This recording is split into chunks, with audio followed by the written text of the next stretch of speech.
환영합니다. 여러분의 마음 이곳에서 풀고 가세요. 안녕하십니까? 명절이 다가올 때마다 마음 한구석이 무겁고 답답해지시는 부모님들이 계실 겁니다. 오늘은 바로 그런 마음을 가지고 계신 여러분들을 위해 이 이야기를 준비했습니다.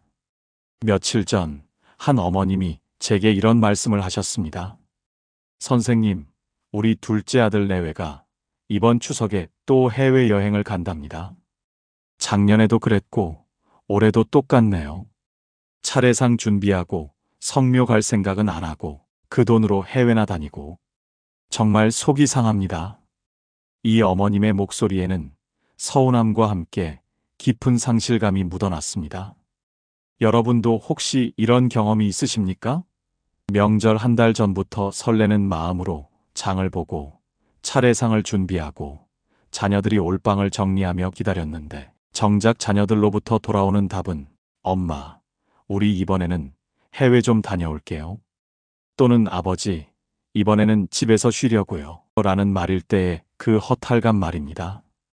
통계청 자료에 따르면 2024년 추석 연휴 기간 동안 해외여행을 떠난 한국인이 역대 최고치를 기록했다고 합니다. 특히 30대에서 40대의 해외 출국률이 급증했다고 하니 이는 단순한 우연이 아닌 시대적 변화의 신호입니다. 그런데 정말 우리 자녀들이 부모를 사랑하지 않아서 효도하지 않으려고 해서 이런 선택을 하는 것일까요?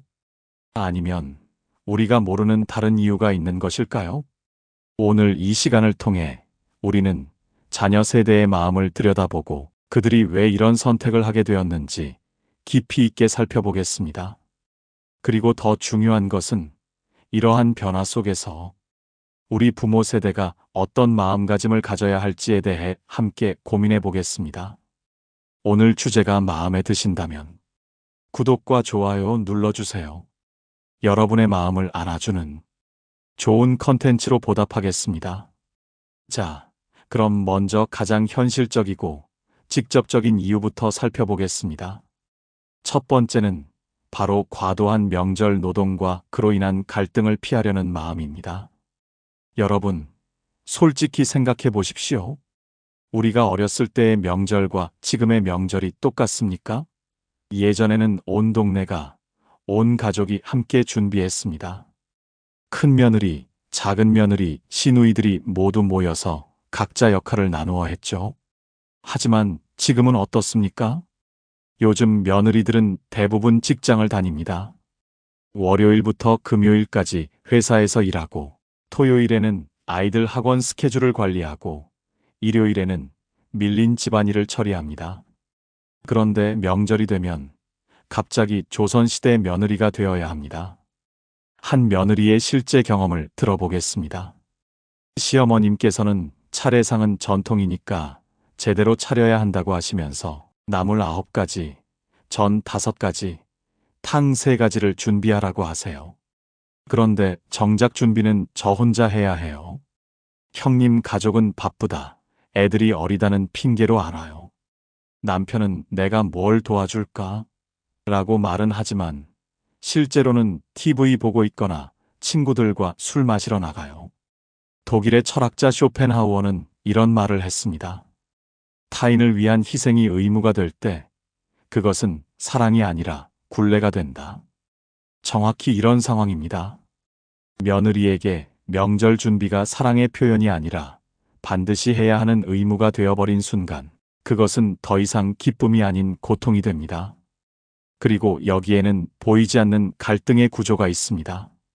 시어머니는 내가 며느리였을 때는 이보다 더 많이 했다라고 생각하시고 며느리는 왜 나만 이 모든 일을 해야 하나라고 생각합니다. 이 둘 사이에서 남편은 어정쩡한 위치에 서 있죠. 더 심각한 것은 사위의 경우입니다. 사위는 아예 손님 대우를 받습니다. 그런데 그 손님 대우가 오히려 부담스럽습니다. 사위는 100년 손님이라는 말이 있지만 요즘 사위들에게는 100년 동안 눈치를 봐야 하는 사람이라는 의미로 다가옵니다. 한 사위는 이렇게 말했습니다. 장인어른께서 술을 권하시는데 거절할 수도 없고 바다 마시자니 차로 왔는데 어쩌나 싶고, 정치 이야기가 나오면 제 생각과 다르더라도 맞장구를 쳐야 하고, 정말 하루 종일 긴장해야 합니다. 이런 상황에서 명절은 가족이 모이는 즐거운 시간이 아니라 살아남기 위해 버텨야 하는 시간이 되어버렸습니다. 그러니 자녀들이 차라리 해외여행이나 가자고 생각하는 것이 그렇게 이상한 일일까요? 심리학자들은 이를 회피형 대처라고 부릅니다. 스트레스 상황에서 그 상황 자체를 피하려는 심리적 반응이죠. 명절이 스트레스의 원천이 되어버린 상황에서 자녀들은 자연스럽게 그 스트레스를 피할 방법을 찾게 됩니다. 그런데 여기서 중요한 것은 이것이 단순히 개인의 이기심이나 게으름의 문제가 아니라는 점입니다. 사회 구조가 바뀌었는데 명절 문화는 그대로 남아있는 괴리에서 오는 문제입니다. 예전에는 대가족 제도 하에서 여러 사람이 분담했던 일을 지금은 핵가족 시대에 한두 사람이 모두 감당해야 하는 상황이 되었습니다. 예전에는 전업주부가 대부분이었지만 지금은 맞벌이 부부가 대다수입니다. 사회적 조건은 완전히 바뀌었는데 명절에 대한 기대와 요구는 예전 그대로라면 갈등이 생기는 것은 당연합니다. 두 번째 이유는 요즘 젊은 세대들이 휴식과 자기 시간을 매우 중시한다는 점입니다. 여러분 시대에는 일이 곧 삶이었다면 지금 세대에게는 삶과 일의 균형이 무엇보다 중요합니다. 워라밸이라는 말 들어보셨죠? 워크라이프 밸런스의 줄임말입니다. 일과 삶의 균형을 맞추는 것을 말하는데 이는 요즘 젊은 세대의 핵심 가치관 중 하나입니다. 한국직장인연구소에서 실시한 설문조사에 따르면 30대에서 40대 직장인의 78%가 연휴는 휴식을 위한 시간이라고 답했습니다.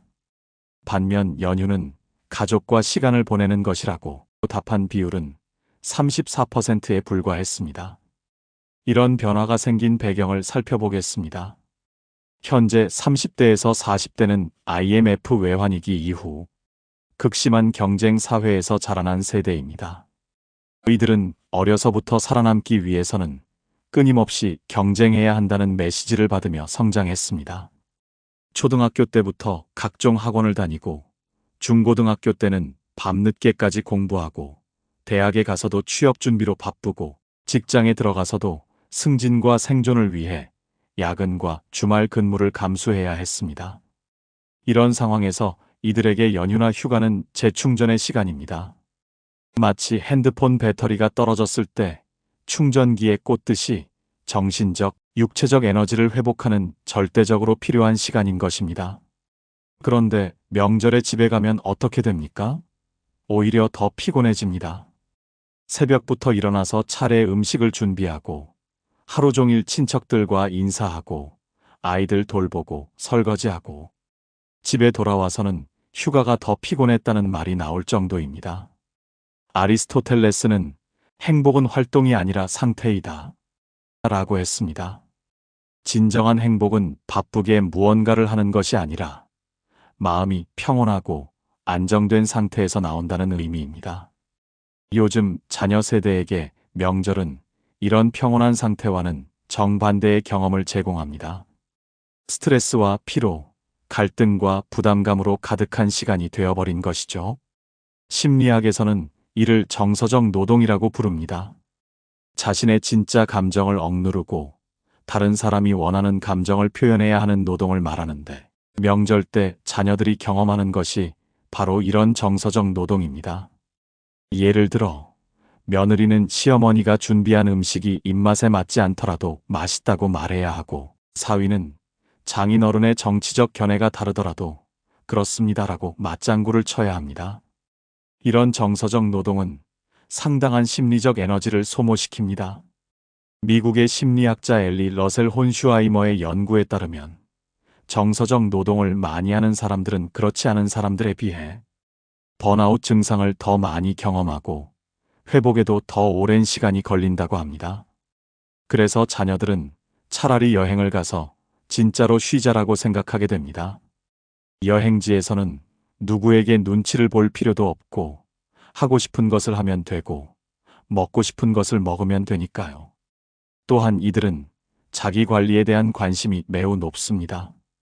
요가나 명상, 독서, 운동 등을 통해 자신만의 시간을 갖는 것을 중요하게 생각합니다. 이런 활동들은 정신 건강과 삶의 질을 높이는데 도움이 된다고 믿고 있죠. 한 30대 직장인은 이렇게 말했습니다. 1년에 몇 번 안 되는 연휴인데 그 시간을 진짜로 나를 위해 쓰고 싶어요.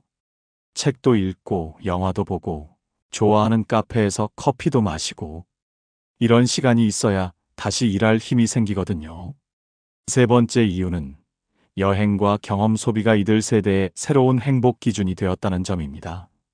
이는 단순한 유행이나 허영이 아니라 가치관의 근본적인 변화를 의미합니다. 요즘 젊은 세대들은 소유보다는 경험을 중시합니다. 예전에는 큰 집을 사고 좋은 차를 사고 값비싼 물건을 소유하는 것이 성공의 기준이었다면 지금은 다양한 경험을 하고 새로운 것을 배우고 특별한 추억을 만드는 것이 더 중요해졌습니다. 이런 변화에는 경제적 배경이 있습니다. 부동산 가격이 너무 오르다 보니 젊은 세대들은 어차피 집 살 돈으로는 부족하다라며 아예 포기하고 그 돈으로 여행이나 경험에 투자하는 경우가 많아졌습니다. 또한 SNS의 영향도 큽니다. 인스타그램, 페이스북 등에서 해외여행 사진을 올리고 좋아요를 받는 것이 일종의 사회적 인정으로 여겨집니다. 반면에 명절에 집에서 가족과 보낸 시간은 SNS에 올리기도 어렵고 설사 올린다 하더라도 그리 주목받지 못합니다. 몽테뉴는 여행은 자기 자신을 발견하는 길이다 라고 했습니다. 실제로 여행은 새로운 문화를 경험하고 다른 관점을 배우고 자신의 한계를 시험해 볼 수 있는 기회를 제공합니다. 한 40대 부부의 이야기를 들어보겠습니다. 저희는 결혼 10년 동안 매년 명절마다 양가집을 다니느라 정말 바빴어요. 그런데 어느 해 추석에 아이가 독감에 걸려서 아예 못 가고 그냥 집에서 보냈는데 그때 깨달았어요. 이렇게 조용하고 평화로운 명절도 있구나. 그 이후로 1년에 한 번은 명절에 여행을 가기로 했어요. 이들 부부는 작년 추석에 제주도로 여행을 다녀왔습니다. 아이랑 함께 해변을 걷고 맛있는 음식도 먹고 평소에 못했던 이야기도 많이 했어요. 정말 오랜만에 가족끼리만의 시간을 가졌다는 느낌이었어요. 여기서 주목할 점은 이들이 가족을 소홀히 하려는 것이 아니라 오히려 가족과의 시간을 더 소중하게 생각한다는 것입니다. 다만 그 방식이 달라진 것뿐입니다. 전통적인 명절에서는 대가족이 모여서 정해진 의식을 치르고 정해진 역할을 수행해야 했습니다.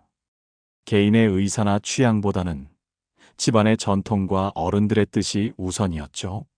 하지만 여행에서는 가족 구성원 모두가 동등한 위치에서 함께 계획을 세우고 함께 결정하고 함께 경험을 공유합니다. 누군가는 음식을 준비하고 누군가는 설거지를 해야 하는 역할 분담이 없습니다. 모두가 똑같이 여행자일 뿐입니다. 경험 경제학의 관점에서 보면 물질적 소비는 시간이 지나면 그 만족도가 떨어지지만 경험적 소비는 시간이 지날수록 더 좋은 기억으로 남는다고 합니다. 10년 전에 산 비싼 옷은 이제 유행이 지났지만 10년 전 가족과 함께 다녀온 여행은 여전히 소중한 추억으로 남아있는 것처럼 말이죠. 또한 여행은 아이들에게도 교육적 효과가 큽니다. 다른 문화를 직접 체험하고 다양한 사람들을 만나고 새로운 환경에 적응하는 경험은 책으로는 배울 수 없는 소중한 학습입니다. 한 학부모는 이렇게 말했습니다. 아이가 외국에 가서 영어로 주문하고 길을 물어보고 현지 아이들과 놀면서 자신감이 많이 늘었어요. 이런 경험은 집에서 친척들과 윷놀이하는 것보다 훨씬 값진 것 같아요. 네 번째 이유는 부모와의 관계에서 오는 긴장과 갈등입니다. 이는 가장 민감하고 복잡한 문제이기도 합니다. 현재의 부모 세대 60대에서 70대와 자녀 세대 30대에서 40대는 완전히 다른 시대를 살아왔습니다. 부모 세대는 가난했던 시절을 경험하며 가족이 함께 뭉쳐야 살 수 있다는 집단주의적 가치관을 갖고 계시고, 자녀 세대는 경제적으로 풍요로운 시대에 자라며 개인의 행복과 자유가 중요하다는 개인주의적 가치관을 갖고 있습니다. 이런 가치관의 차이는 명절 때 여러 형태로 표출됩니다. 부모님은 자식이라면 당연히 명절에는 집에 와야 한다라고 생각하시고, 자녀들은 명절을 어떻게 보낼지는 개인의 선택이라고 생각합니다. 더 구체적인 갈등 상황들을 살펴보겠습니다. 첫째, 며느리와 시어머니 간의 갈등입니다. 시어머니는 며느리라면 시댁 일을 당연히 도와야 한다라고 생각하시지만, 며느리는 나도 직장인인데 왜 나만 모든 일을 해야 하나라고 생각합니다. 특히 음식 준비, 상 차리기, 설거지 등의 일이 자연스럽게 며느리의 몫이 되는 것에 대해 불만을 갖습니다. 한 며느리는 이렇게 토로했습니다. 시어머님은 우리 집 며느리는 정말 잘한다고 다른 사람들 앞에서 칭찬해 주시는데 그게 오히려 부담스러워요. 칭찬받기 위해 며느리 노릇을 하는 것 같아서 속이 편하지 않거든요. 둘째, 사위와 장인어른 간의 관계입니다. 예전에는 사위는 백년 손님이라고 해서 융숭하게 대접했지만, 지금은 사위에게도 은근한 기대와 요구가 있습니다. 제사 참여, 성묘 동행, 집안일 도움 등을 자연스럽게 기대하시는 경우가 많죠. 한 사위는 이렇게 말했습니다. 명절에 가면 온 집안이 저를 지켜보는 느낌이에요. 밥을 몇 그릇 먹는지, 술은 얼마나 마시는지, 아이들과 어떻게 노는지, 모든 게 평가받는 것 같아서 하루 종일 긴장해야 해요. 집에 돌아오면 이렇게 피곤한 휴가가 또 있나 싶어요. 셋째, 부모와 성인 자녀 간의 세대 갈등입니다. 육아 방식, 교육관, 인생관 등에서 의견 차이가 날 때가 많습니다.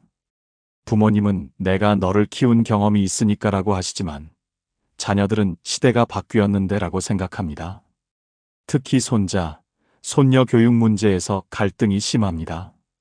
할머니, 할아버지는 아이를 너무 혼낸다, 공부만 시킨다고 하시고, 부모는 요즘은 경쟁이 치열해서라고 하죠. 플라톤은 대부분의 불행은 오해에서 시작된다 라고 했습니다. 가족 간의 갈등도 마찬가지입니다. 서로 사랑하는 마음은 똑같은데 그것을 표현하는 방식이 달라서 생기는 오해가 대부분입니다. 부모님은 자식들이 명절에 집에 오는 것으로 사랑을 확인받고 싶어 하시고, 자녀들은 평소에 안부 전화를 드리고 용돈을 드리는 것으로 사랑을 표현한다고 생각합니다. 서로 다른 사랑의 언어를 사용하고 있는 셈이죠. 문제는 이런 갈등이 명절 때마다 반복되면서 누적된다는 점입니다. 작은 갈등들이 쌓이고 쌓여서 결국 명절은 곧 스트레스라는 공식이 만들어집니다. 심리학에서는 이를 조건 형성이라고 부릅니다. 명절이라는 상황과 스트레스가 반복적으로 연결되면서 명절만 생각해도 자동으로 스트레스를 느끼게 되는 것입니다. 한 심리 상담사는 이렇게 설명했습니다. 명절 스트레스로 상담받으러 오시는 분들이 정말 많아요. 특히 며느리들은 명절이 다가오면 불안 증세까지 보이는 경우가 있어요. 그 정도로 명절이 부담스러운 존재가 되어버린 거죠. 다섯 번째이자 가장 근본적인 이유는 세대 차이와 시대 변화입니다. 이는 개인의 문제가 아니라 사회 구조적인 변화에서 오는 것입니다. 먼저 가족 구조의 변화를 살펴보겠습니다. 1970년대만 해도 한국의 평균 가구원 수는 5.2명이었습니다. 대가족 제도 하에서 3대가 함께 살며 명절 준비도 여러 사람이 분담했죠. 하지만 2024년 현재 평균 가구원 수는 2.3명입니다. 핵가족을 넘어서 1인 가구가 전체의 33%를 차지할 정도로 가족 형태가 완전히 바뀌었습니다. 이런 변화는 명절 문화에도 큰 영향을 미쳤습니다. 예전에는 할머니, 어머니, 큰며느리, 작은며느리, 시누이들이 함께 모여서 각자 맡은 일을 했다면 지금은 며느리 한 사람이 모든 일을 감당해야 하는 상황이 되었습니다. 경제 구조의 변화도 중요합니다. 예전에는 농업사회였기 때문에 명절이 농사의 마무리이자 감사의 시간이었습니다. 또한 대부분의 가정에서 남성은 일하고 여성은 전업주부였기 때문에 여성이 명절 준비에 전념할 수 있는 시간적 여유가 있었습니다. 하지만 지금은 산업사회를 넘어 정보화 사회로 변했고 맞벌이 부부가 대다수입니다. 통계청 자료에 따르면 2024년 현재 기혼 여성의 경제활동 참가율이 58.4%에 달합니다. 절반 이상의 기혼 여성이 직장을 다니고 있는 것입니다. 이런 상황에서 예전과 똑같은 방식으로 명절을 치르려고 하면 무리가 생길 수밖에 없습니다. 시간도 부족하고 체력도 부족하고 정신적 여유도 부족합니다. 가치관의 변화도 빼놓을 수 없습니다. 부모 세대가 자라난 시대에는 집단주의가 주된 가치관이었습니다. 개인보다는 가족이, 가족보다는 조상이 우선이라는 생각이 당연했죠. 하지만 자녀 세대가 자라난 시대에는 개인주의가 주된 가치관입니다. 개인의 행복과 자유가 무엇보다 중요하다라는 생각이 자연스럽습니다. 공자는 얘는 시대에 맞게 바뀌어야 한다 라고 했습니다. 전통이 소중하다고 해서 시대의 변화를 무시하고 고집할 수는 없다는 의미입니다. 명절 문화도 마찬가지입니다. 조상을 기리고 가족이 모인다는 본질은 유지하되 그 방식은 시대에 맞게 변해야 합니다. 또한 정보화의 영향도 큽니다. 예전에는 명절이 가족들이 서로 안부를 확인하고 소식을 전하는 거의 유일한 기회였습니다. 전화도 비쌌고 교통도 불편했으니까요. 하지만 지금은 언제든지 영상통화로 얼굴을 보며 대화할 수 있고 SNS로 일상을 공유할 수 있습니다. 한 30대 딸은 이렇게 말했습니다. 어머니와 거의 매일 카카오톡으로 안부를 주고받아요. 아이 사진도 실시간으로 보내드리고 영상통화도 자주 해요. 그런데 명절이라고 해서 굳이 집에 가야만 효도하는 건 아니잖아요. 소득 수준의 변화도 중요한 요소입니다. 부모 세대가 젊었을 때는 해외여행이 꿈 같은 일이었습니다. 경제적으로도 어려웠고 출국 절차도 복잡했죠. 하지만 지금은 해외여행이 그리 특별한 일이 아닙니다. 저가 항공이 생기면서 비용도 많이 저렴해졌고 온라인으로 쉽게 예약할 수 있습니다. 한국관광공사 자료에 따르면 2024년 한국인의 해외여행 경험률이 78%에 달합니다. 10명 중 8명이 해외여행을 경험했다는 뜻입니다. 이런 상황에서 명절에 해외여행을 간다는 것이 그렇게 이상한 선택은 아닙니다. 교육 수준의 변화도 영향을 미쳤습니다. 현재 30대에서 40대의 대학 진학률은 80%를 넘습니다. 높은 교육을 받은 사람들은 전통보다는 합리성을 중시하는 경향이 있습니다. 왜 이렇게 해야 하는가에 대한 명확한 이유가 없다면 따르지 않으려고 합니다. 예를 들어, 왜 며느리만 음식을 준비해야 하는가? 왜 남자들은 제사상에만 절하고 여자들은 부엌일만 해야 하는가? 와 같은 질문을 던지게 됩니다. 여성의 사회적 지위 변화도 큰 영향을 미쳤습니다. 예전에는 여성이 결혼하면 남편 집안의 구성원이 되어 그 집안의 전통을 따르는 것이 당연했습니다. 하지만 지금은 여성도 독립된 인격체로서 자신의 의견을 가질 권리가 있다고 생각합니다. 한 며느리는 이렇게 말했습니다. 저도 제 부모님이 계시고 제 고향이 있어요. 왜 시댁 명절만 중요하고 친정 명절은 소홀히 해야 하나요? 이번에는 친정에서 명절을 보내고 싶어요. 이런 변화들이 모여서 만들어낸 결과가 바로 명절 해외여행 증가입니다. 이는 개인의 이기심이나 전통 무시가 아니라 시대의 필연적인 변화인 것입니다. 혹시 여러분은 이런 변화를 어떻게 받아들이고 계십니까? 때로는 서운하고 화가 나실 수도 있겠지만 이것이 거대한 시대의 흐름이라는 점은 꼭 이해해 주셨으면 합니다. 이제는 이러한 변화 속에서 우리 부모 세대가 어떤 마음가짐을 가져야 할지에 대해 함께 생각해 보겠습니다. 변화를 막을 수는 없지만 우리가 그 변화에 어떻게 대응하느냐는 우리의 선택에 달려 있습니다. 첫 번째로 필요한 것은 전통적인 명절 틀에서 벗어나는 용기입니다. 명절은 반드시 이래야 한다라는 고정관념에서 자유로워지는 것이 중요합니다. 정부에서도 이미 이런 변화를 인정하고 있습니다. 문화체육관광부에서는 2019년부터 간소한 차례상 차리기 캠페인을 벌이고 있습니다. 전통 차례상에서 꼭 필요한 음식만 남기고 나머지는 생략해도 된다는 내용입니다. 예를 들어 예전에는 나물 9가지, 전 5가지를 모두 준비해야 한다고 생각했지만 지금은 가족이 좋아하는 음식 위주로 3, 4가지만 준비해도 충분하다는 것입니다. 한 70대 어머님은 이런 변화를 직접 실천하고 계셨습니다. 예전에는 명절 준비 때문에 일주일 전부터 장을 보고 3일 전부터 음식을 만들었어요. 그런데 어느 해부터인가 이게 정말 필요한 일인가 싶더라고요. 그래서 작년부터는 간단하게 준비하기로 했어요. 대신 가족들과 대화할 시간이 더 많아졌죠. 루소는 자연으로 돌아가라, 단순함이 곧 자유다 라고 했습니다. 복잡하고 화려한 명절보다는 단순하고 자연스러운 명절이 오히려 더 의미 있을 수 있습니다. 명절의 본래 의미를 생각해 보십시오. 조상을 기리고 가족이 모여 정을 나누는 것이 핵심입니다.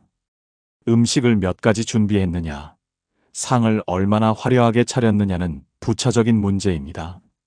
실제로 많은 가정에서 이미 변화를 시도하고 있습니다. 차례상을 간소화하거나 외식으로 대체하거나 각자 한 가지씩만 준비해서 가져오는 방식 등을 채택하고 있습니다. 한 60대 아버님은 이렇게 말씀하셨습니다. 처음에는 차례상을 간소하게 차리는 게 조상님께 죄송스러웠어요.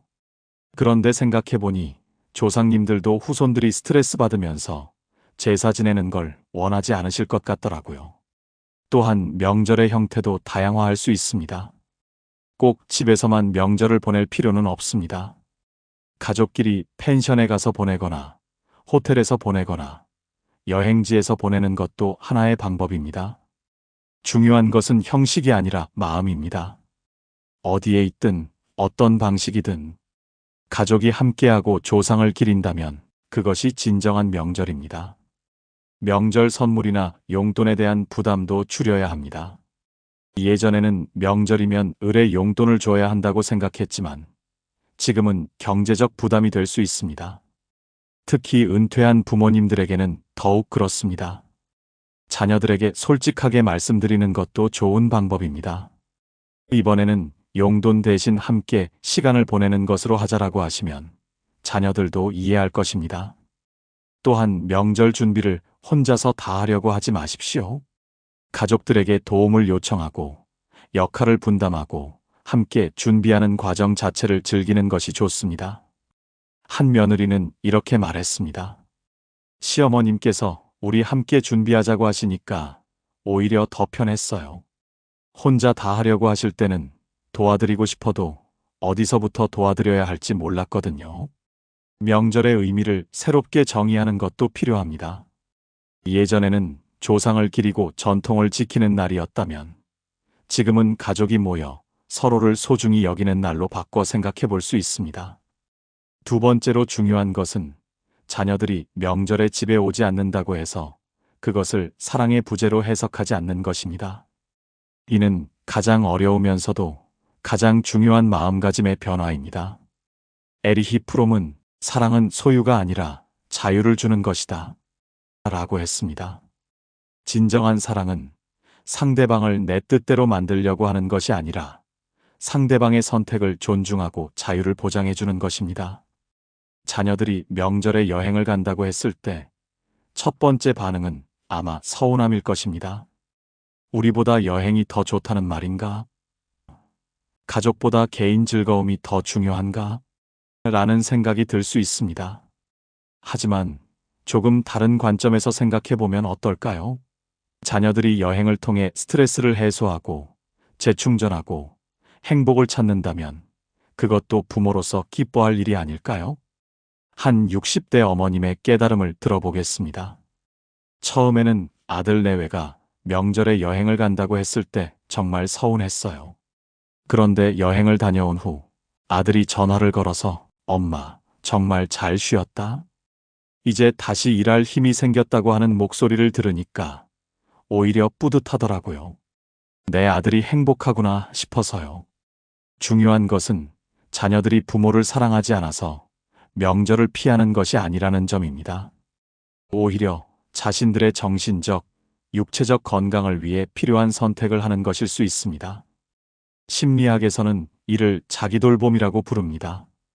자신의 감정과 욕구를 알아차리고 자신에게 필요한 것을 제공하는 능력을 말합니다. 이는 성숙한 어른이 되기 위해 꼭 필요한 능력입니다. 자녀들이 이번 명절에는 쉬고 싶다고 말한다면 그것은 자신의 한계를 인정하고 적절한 대처를 하려는 성숙한 태도일 수 있습니다. 부모로서는 그런 자녀의 판단을 믿고 지지해주는 것이 진정한 사랑입니다. 또한 사랑의 표현 방식이 다를 수 있다는 점도 이해해야 합니다. 부모 세대에게는 집에 오는 것이 사랑의 표현이지만 자녀 세대에게는 평소에 안부를 묻고 필요할 때 도움을 주는 것이 사랑의 표현일 수 있습니다. 한 70대 아버님은 이렇게 말씀하셨습니다. 딸이 명절에는 못 와도 내가 아플 때마다 병원에 데려다 주고 평소에도 자주 전화해서 안부를 물어봐요. 이것도 효도 아닌가요? 실제로 요즘 젊은 세대들은 명절이 아닌 평소에 부모님께 더 많은 관심을 보입니다. 정기적으로 안부 전화를 드리고 건강검진을 받으라고 권하고 필요한 물건들을 사드리고 여행이나 취미 활동을 지원해드리기도 합니다. 이런 일상적인 관심과 배려가 오히려 1년에 몇 번 하는 명절 방문보다 더 실질적인 도움이 될 수 있습니다. 그리고 자녀들이 명절에 집에 오지 않는다고 해서 가족 관계가 소원해지는 것은 아닙니다. 오히려 서로에게 부담을 주지 않는 편안한 관계가 더 지속 가능할 수 있습니다. 심리학자 존 볼비의 애착 이론에 따르면 건강한 애착 관계는 안전한 기지 역할을 합니다. 언제든 필요할 때 돌아올 수 있는 안전한 곳이 있다는 믿음이 있으면 오히려 더 자유롭게 세상을 탐험할 수 있습니다. 부모님이 자녀들에게 언제든 편하게 올 수 있는 집이 되어주신다면 자녀들은 진짜로 필요할 때 주저없이 부모님을 찾을 것입니다. 혹시 여러분은 자녀가 명절에 집에 오지 않는다고 했을 때 어떤 반응을 보이셨나요? 서운해하시기보다는 자녀의 선택을 존중하고 지지해주는 부모가 되어 보시는 것은 어떨까요? 세 번째는 가족 간의 만남 방식을 다양화하는 것입니다. 꼭 명절 당일에만 만나야 한다는 고정관념에서 벗어나서 더 유연하고 창의적인 방식으로 가족 시간을 만들어 보는 것입니다. 함석헌 선생은 사람은 이야기할 때 살아난다 라고 했습니다. 중요한 것은 언제, 어디서 만나느냐가 아니라 진심으로 소통하고 정을 나누는 것입니다.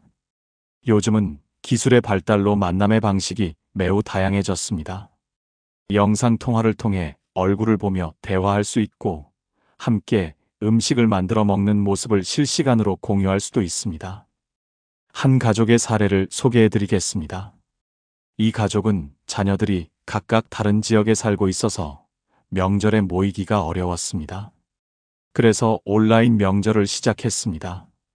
각자 집에서 같은 시간에 차례를 지내고 영상통화로 연결해서 함께 절을 하고 음식을 나눠 먹었습니다. 처음에는 어색했지만 점점 익숙해지면서 오히려 더 편하고 자연스러운 시간이 되었다고 합니다. 교통비도 절약되고 이동 시간도 없고 각자 편한 환경에서 가족 시간을 가질 수 있었거든요. 또 다른 방법은 명절 날짜를 조정하는 것입니다. 꼭 정해진 날에만 명절을 지낼 필요는 없습니다. 가족들의 일정을 맞춰서 다른 날에 만나는 것도 좋은 방법입니다. 한 가정에서는 매년 명절 다음 주 주말에 가족 모임을 갖습니다. 우리 가족만의 명절이라고 부르죠. 이때는 명절 음식 대신 모든 가족이 좋아하는 음식을 준비하고 딱딱한 의식보다는 편안한 대화와 게임을 즐깁니다. 이런 방식의 장점은 여러 가지입니다. 첫째, 교통비가 절약됩니다. 명절 당일에는 교통비가 평소에 두세 배로 오르지만 다른 날에는 정상가로 이용할 수 있습니다. 둘째, 스트레스가 줄어듭니다. 명절 당일에는 모든 곳이 붐비고 복잡하지만 다른 날에는 여유롭게 이동하고 만날 수 있습니다. 셋째, 더 진정한 시간을 보낼 수 있습니다. 명절 당일에는 여러 집을 돌아다니느라 바쁘지만 따로 시간을 잡으면 충분히 대화하고 함께 할 수 있습니다. 가족 여행을 함께 가는 것도 좋은 방법입니다. 명절에 각자 집에서 만나는 대신 모두가 좋아하는 여행지에서 만나는 것입니다. 이렇게 하면 명절의 부담은 줄이면서도 가족 시간은 늘릴 수 있습니다. 한 70대 어머님은 이런 경험을 하셨습니다. 자녀들이 명절에 집에 안 온다고 해서 섭섭했는데 대신 같이 제주도 여행을 가자고 하더라고요. 처음에는 이게 무슨 명절이냐라고 생각했는데 막상 가보니까 정말 좋았어요. 손자, 손녀들과도 더 많이 놀아주고 자녀들과도 평소에 못했던 이야기를 많이 했어요. 또한 소규모 만남을 자주 갖는 것도 좋습니다. 큰 명절에 모든 가족이 모이는 것보다 평소에 두세 명씩 소규모로 자주 만나는 것이 더 의미 있을 수 있습니다. 예를 들어 한 달에 한 번씩 돌아가면서 각 자녀 집을 방문하거나 부모님 집 근처 식당에서 한 가족씩 만나서 식사하는 것도 좋은 방법입니다. 이렇게 하면 각 가족의 상황과 취향을 더 잘 이해할 수 있고 깊이 있는 대화도 나눌 수 있습니다. 기념일을 새롭게 만드는 것도 방법입니다. 전통적인 명절 외에 가족만의 특별한 날을 정하는 것입니다. 예를 들어 부모님 결혼 기념일이나 가족 여행을 처음 간 날 등을 기념일로 정해서 매년 모이는 것입니다. 이런 방식들의 핵심은 유연성입니다. 고정된 틀에 맞추려고 하지 말고 우리 가족 상황에 맞는 방식을 찾아가는 것입니다. 네 번째는 물질적인 것보다 정신적인 교감을 중시하는 명절을 만드는 것입니다. 용돈이나 선물의 부담을 줄이고 대신 진심 어린 대화와 감사의 마음을 나누는데 집중하는 것입니다. 소크라테스는 행복은 적은 것에 만족하는 데 있다 라고 했습니다. 많은 돈을 쓰고 화려한 선물을 주고받는 것보다 서로의 마음을 진심으로 나누는 것이 더 큰 행복을 가져다 줍니다. 요즘 명절의 큰 부담 중 하나가 바로 경제적 부담입니다. 용돈, 선물, 교통비, 음식비 등을 합치면 상당한 금액이 듭니다. 특히 은퇴한 부모님들에게는 더욱 부담스러울 수 있습니다. 하지만 정말 자녀들이 원하는 것이 돈일까요?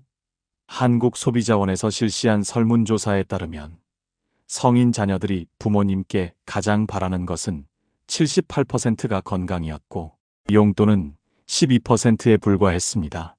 자녀들은 부모님의 용돈보다는 부모님이 건강하고 행복하게 지내시는 것을 더 중요하게 생각합니다. 용돈을 주시느라 부모님이 경제적으로 어려워지거나 스트레스를 받으신다면 오히려 자녀들이 더 걱정하게 됩니다. 한 40대 아들은 이렇게 말했습니다. 아버지께서 명절마다 용돈을 주시는데 은퇴하신 후라 경제적으로 여유롭지 않으실 텐데 괜히 부담스러워요. 차라리 그 돈으로 아버지께서 좋아하시는 취미 활동을 하셨으면 좋겠어요. 대신 마음을 나누는 방법들을 시도해 보십시오. 예를 들어 손편지를 써보는 것은 어떨까요? 요즘 시대에 손으로 쓴 편지는 그 자체로 특별한 의미가 있습니다. 한 어머님이 며느리에게 쓴 편지의 내용을 소개해 드리겠습니다. 민정아, 늘 우리 가족을 위해 수고해줘서 고마워. 내가 우리 아들과 결혼해줘서 정말 감사해.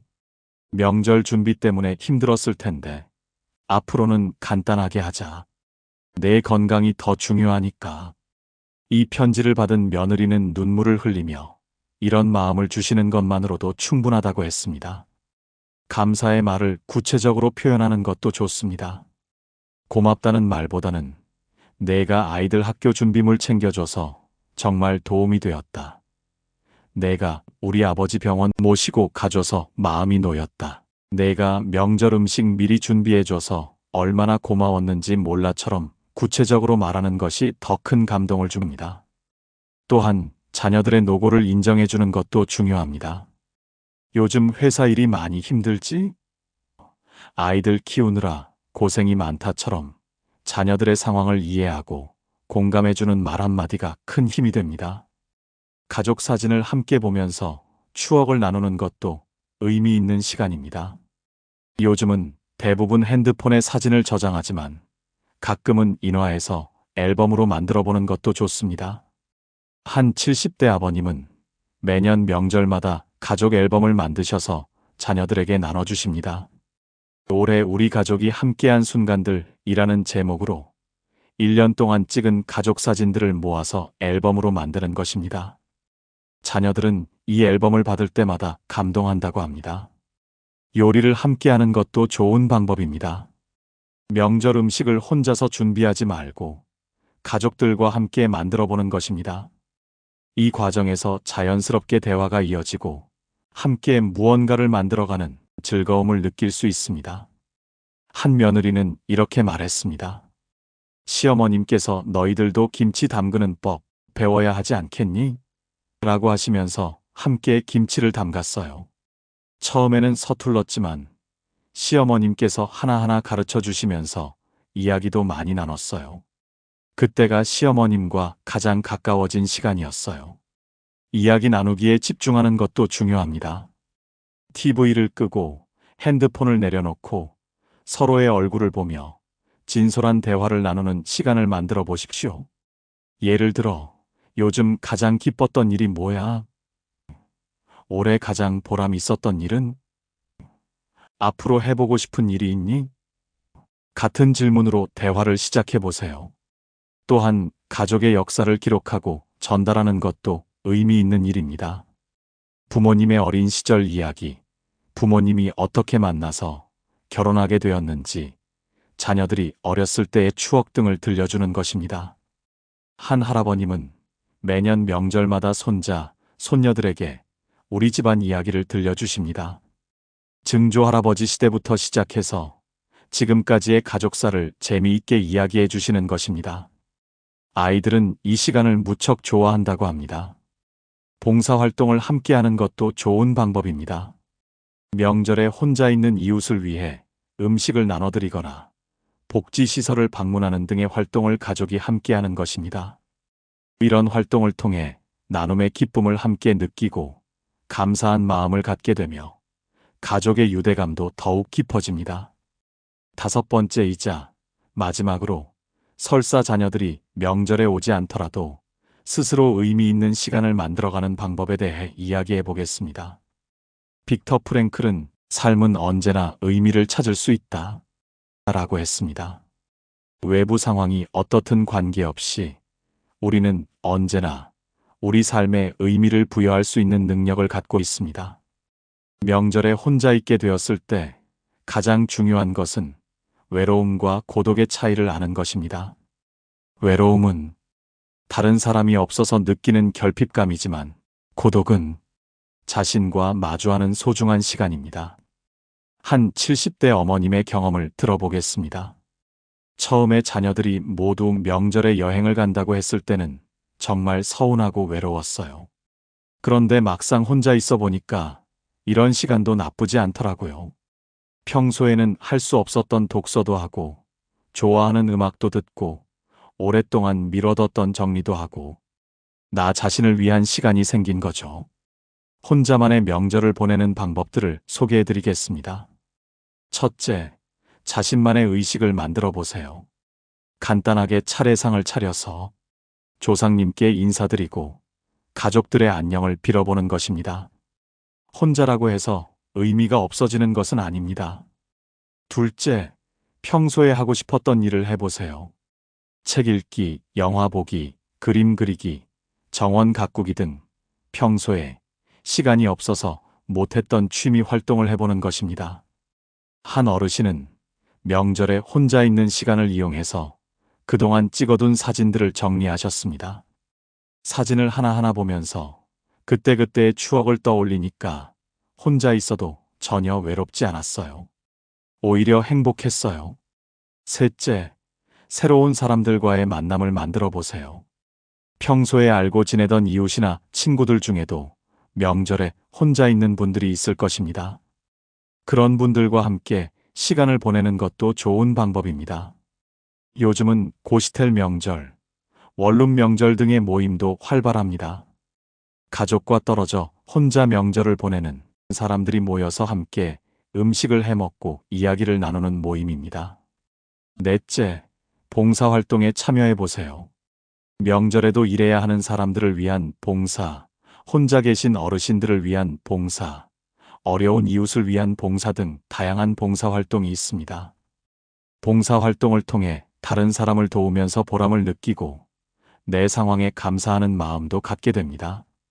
또한 비슷한 마음을 가진 사람들과 만나면서 새로운 인연도 만들 수 있습니다. 다섯째, 자기 개발의 시간으로 활용해 보세요. 온라인 강의를 듣거나 새로운 기술을 배우거나 언어 공부를 하는 등 자신을 발전시키는 시간으로 만들어 보는 것입니다. 한 60대 아버님은 명절 연휴를 이용해서 컴퓨터를 배우기 시작하셨습니다. 처음에는 자녀들이 안 와서 심심했는데 컴퓨터를 배우니까 새로운 세상이 열리더라고요.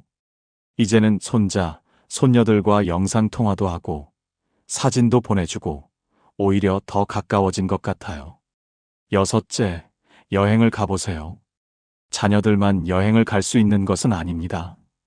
부모님들도 명절에 여행을 가실 수 있습니다.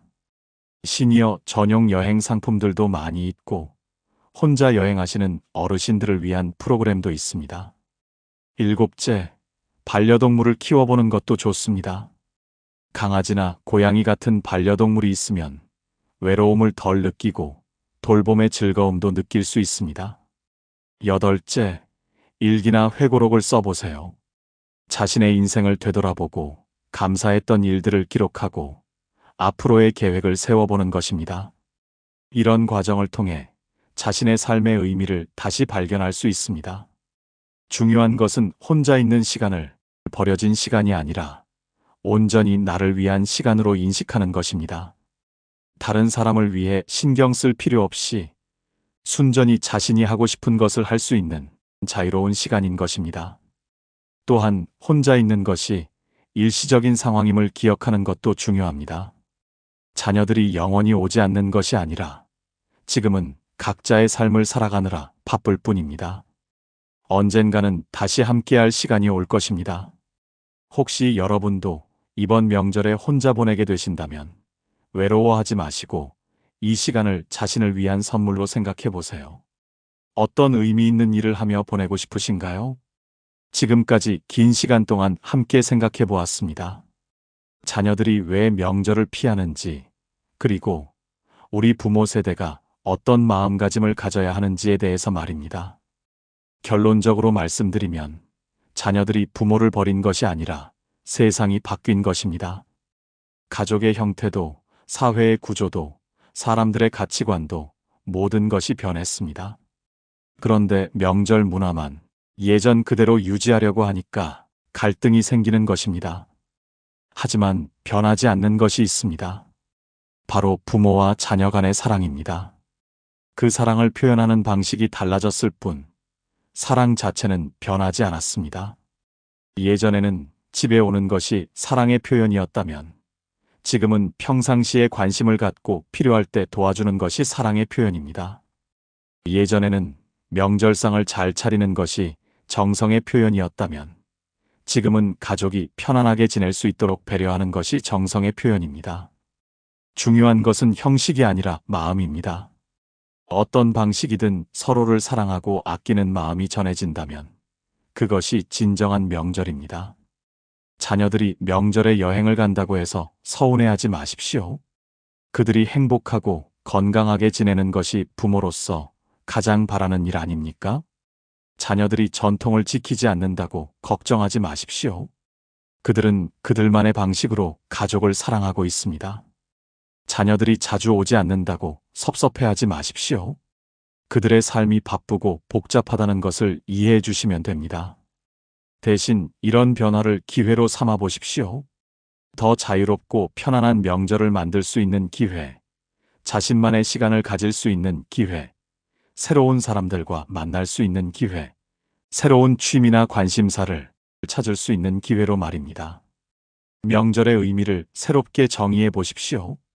가족이 모여서 정해진 의식을 치르는 날에서 서로를 사랑하고 감사하는 마음을 나누는 날로 바꿔 생각해 보시면 어떨까요?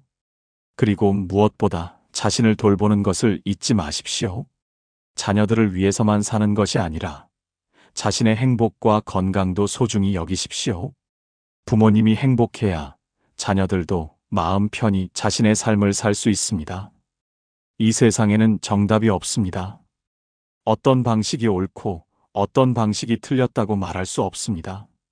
중요한 것은 우리 가족에게 맞는 방식을 찾아가는 것입니다. 시간이 지나면서 자녀들의 생각도 바뀔 수 있습니다. 지금은 명절보다 여행을 선호하더라도 나중에 나이가 들면서 가족의 소중함을 더 깨닫게 될 수도 있습니다. 그때까지 기다려 주시고 이해해 주시고 지지해 주시면 됩니다. 명절은 변했지만 부모와 자녀의 사랑은 변하지 않습니다. 방식만 달라졌을 뿐입니다. 그 변화를 받아들이고 새로운 방식의 사랑을 인정해 주시는 부모님이 되어 주시기 바랍니다. 마지막으로 여러분께 질문을 드리고 싶습니다. 여러분은 이번 명절을 어떤 마음으로 맞이하시겠습니까? 자녀들이 오지 않아서 서운해 하실 건가요? 아니면 그들의 선택을 존중하고 지지하면서 자신만의 의미 있는 시간을 만들어 가실 건가요? 선택은 여러분의 몫입니다. 하지만 어떤 선택을 하시든 그 선택이 사랑에서 나오기를 바랍니다.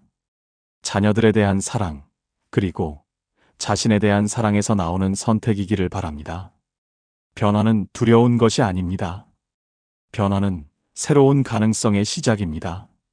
명절 문화의 변화도 마찬가지입니다. 이 변화를 통해 더 행복하고 건강한 가족 관계를 만들어갈 수 있기를 바랍니다. 오늘 이 긴 이야기를 끝까지 들어주셔서 감사합니다. 여러분 모두가 의미 있고 행복한 명절을 보내시기를 진심으로 바랍니다. 오늘 영상을 보며 여러분은 어떤 생각이 드셨나요? 여러분의 경험과 생각을 댓글로 나눠주세요. 여러분의 이야기가 누군가에게 큰 위로와 깨달음이 될 것입니다. 오늘도 끝까지 시청해주신 여러분께 깊은 감사를 드립니다. 오늘 영상이 도움이 되셨다면 소중한 분들께 공유해 주시고 구독과 좋아요로 저를 응원해 주세요. 여러분과의 소중한 연결이 저에게 큰 힘이 됩니다. 오늘도 행복한 하루 되세요. 이상으로 마음 풀고 가세요 였습니다.